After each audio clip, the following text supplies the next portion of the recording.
Bienvenue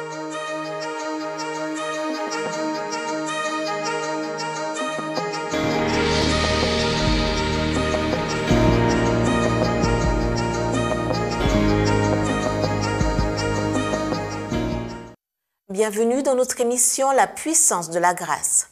Le titre de la méditation est « Vivre dans la lumière ».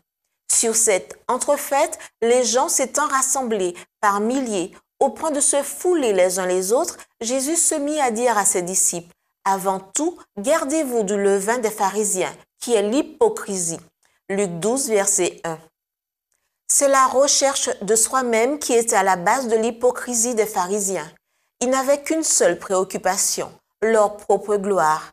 Les disciples eux-mêmes qui avaient pourtant tout quitté pour l'amour de Jésus, au moins extérieurement, n'avaient pas cessé de garder dans leur cœur des aspirations à de grandes choses pour leur propre avantage. Si l'on permet au levain d'achever son action, il produit la corruption et la pourriture. De même, l'esprit d'égoïsme cultivé souille l'âme et amène sa ruine. Ce péché subtil et trompeur est très répandu aujourd'hui parmi les disciples de notre Seigneur.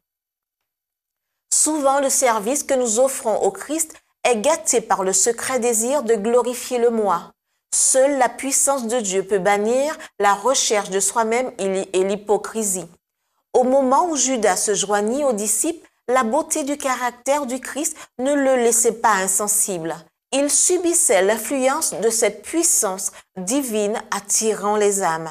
Celui qui ne brisait pas le roseau froissé et qui n'éteignait pas le lumignon fumant ne voulait pas repousser cette âme tant qu'elle ressentait le moindre désir de lumière.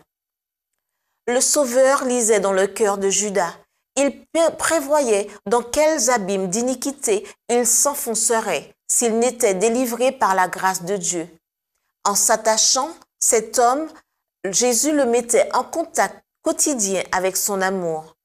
Judas pouvait devenir sujet du royaume de Dieu s'il consentait à ouvrir son cœur au Christ afin de permettre à la grâce divine d'en bannir le démon de l'égoïsme.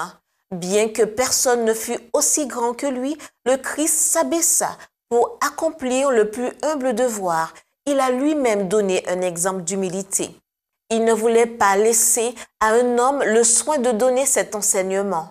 Il y attachait une si grande importance que lui-même, l'égal de Dieu, voulut jouer le rôle de serviteur auprès de ses disciples. Alors que se disputait la première place, lui, devant qui tout genou fléchira, et que les anges glorieux s'estiment heureux de pouvoir servir, il s'inclina pour laver les pieds de ceux qu'il appelait leur Seigneur. Il lava même les pieds du traître. C'était notre émission La puissance de la grâce.